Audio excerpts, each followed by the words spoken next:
Hey fashion lovers, welcome to my YouTube channel Motifit. I have Ravindra. మీరు ఈ channel కొత్తగా వచ్చినట్టయితే సబ్స్క్రైబ్ చేసుకోండి అండ్ నోటిఫికేషన్ బిల్ ఆన్లో పెట్టుకోండి. తమిళ చూసారు కదా, మనం రీసెంట్గా 1K సబ్స్క్రైబర్స్ రీచ్ అయిపోయాం. ఎంత ఆనందంగా ఉందంటే, నా బీటెక్ 4 ఇయర్స్లో సప్లీ లేకుండా క్లియర్ చేసినా కానీ నాకు ఎంత హ్యాపీనెస్ రాలేదు.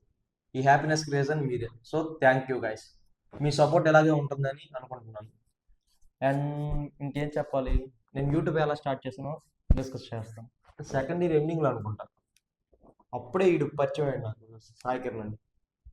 వీడితో మాట్లాడుతూ మాట్లాడుతూ ఎప్పుడో ఒక టైంలో వీడికి మామ నేను యూట్యూబ్ స్టార్ట్ చేస్తానని చెప్పాను. ఆ యాదవ్ అది గుర్తుపెట్టుకున్నాడు.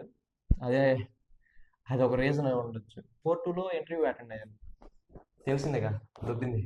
నా దొబ్బిందని బాధ కన్నా నా ఫ్రెండ్స్ గాడిది కూడా పోయిందిగా, అది చాలా హ్యాపీగా ఉంది. బట్ ఆ ఇంటర్వ్యూ దొబ్బిన 2 days తర్వాత అనుకుంటా, ఈ సాయి కిరణ్ గాడు వచ్చి నా పక్కన వచ్చి, మా యూట్యూబ్ స్టార్ట్ చేస్తా ఉన్నాం కదా, ఇంటర్వ్యూకి ఎందుకు వెళ్ళామని అడిగాడు. చెప్పానా అని చెప్పి వాడిని అడిగాను. చేస్తాను మామ అని చెప్పి ఇంకా అక్కడి నుంచి లేచి వచ్చేది. బట్ వాడు అడిగిన క్వశ్చన్ మాత్రం మైండ్లో తిరుగుతూనే ఉంది. ఇంకా ఈ క్వశ్చన్ మైండ్లో తిరుగుతూ ఉంది. నాకు ఇంట్రెస్ట్ ఉంది కాబట్టి వాడికి చెప్పాను. ఇంకా మా మదర్తో వెళ్ళి, మా ఇలా యూట్యూబ్ స్టార్ట్ చేయాలనుకుంటున్నాను. ఫస్ట్ చెప్పంగానే ఒప్పుకోలేదు. 10 days తర్వాత మళ్ళీ అదే వెళ్ళి, మా నాకు యూట్యూబ్ స్టార్ట్ చేయాలని ఉందని చెప్పి గట్టిగా చెప్పాను. అసలు నేను అనుకోలేదు మా అమ్మాయి ఇలా చెప్పిందని.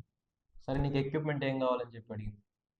నాకు ఫ్యూజులు కొట్టేసి మా అమ్మ మాట్లాడుతున్నాను. అలా యూట్యూబ్ స్టార్ట్ చేశాను. దీనికి మొత్తం ఆ సాయి కిరణ్ గాడే బాధ్యుడు. లేదు, ఇంకా మా అమ్మ ఎంకరేజ్ చేసింది కాబట్టి నేను యూట్యూబ్ స్టార్ట్ చేశాను. లేకపోతే చేసేవాడిని కదేమో. యూట్యూబ్ స్టార్ట్ చేశాను, బాగానే ఉంది. యూట్యూబ్ స్టార్ట్ చేయడానికి సపోర్ట్ దొరికింది, అంతా బాగానే ఉంది. బట్ ఇంకా నేను ఏ కంటెంట్ చేయాలని చెప్పి కన్ఫ్యూజన్లో ఉన్నాను. నాకు ఆలోచిస్తే నాకు తెలిసిన 2 topics, ఒకటి ఫ్యాషన్ అండ్ ఫిట్నెస్.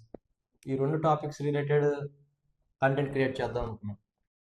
ఫ్యాషన్లో వచ్చేసి మన బీవీఎస్ గణేష్ అన్న. ఆ అన్న వీడియోలు చూస్తూనే నాకు ఈ ఫ్యాషన్ అనేది బాగా ఇంట్రెస్ట్ అయిపోయింది. సో ఇంకా ఫ్యాషన్ మీద చేద్దామని చెప్పి ఫస్ట్ ఫ్యాషన్తో స్టార్ట్ చేశాను. అండ్ నాకు ఫిట్నెస్ అనేది కూడా చాలా ఇష్టం. ఫిట్నెస్ మీద కూడా కంటెంట్ చేద్దాం అనుకున్నాను. బట్ నాకు కరెంట్లీ ఉన్న నాలెడ్జ్ ఫిట్నెస్ మీద కంటెంట్ చేయడానికి సరిపోదని చెప్పి ఆగాను. సో నా నాలెడ్జ్ని పెంచుకోవడానికి నేను న్యూట్రిషన్ రిలేటెడ్ కోర్స్ని చేద్దామని చెప్పి డిసైడ్ అయ్యాను. దానికోసం కోర్సెస్ ఎత్తుక్కున్నాను. నా హోమ్ టౌన్ నుంచి నేను హైదరాబాద్ రీచ్ అయినాక స్టార్ట్ చేద్దామని చెప్పి హోల్డ్లో పెట్టున్నాను. స్టార్ట్ చేసిన తర్వాత నేను ఏ టాపిక్స్ నేర్చుకున్నానో వాటి గురించి డిస్కస్ చేస్తూ వీడియోస్ చేస్తాను. అండ్ అదేవిధంగా నా బాడీ ట్రాన్స్ఫర్మేషన్స్ ఏమైనా ఉంటే అప్డేట్ చేస్తుంటాను. అసలు యూట్యూబ్ అనే పిచ్ ఎందుకు వచ్చిందంటే, వెంకట్ గడ్ అని చెప్పి ఒకడు ఉంటాడు. ఆడు పక్కన కూర్చొని టెక్ ప్రసాద్ది ఛానల్ పెట్టి ఓ కొట్టేస్తుంటాడు.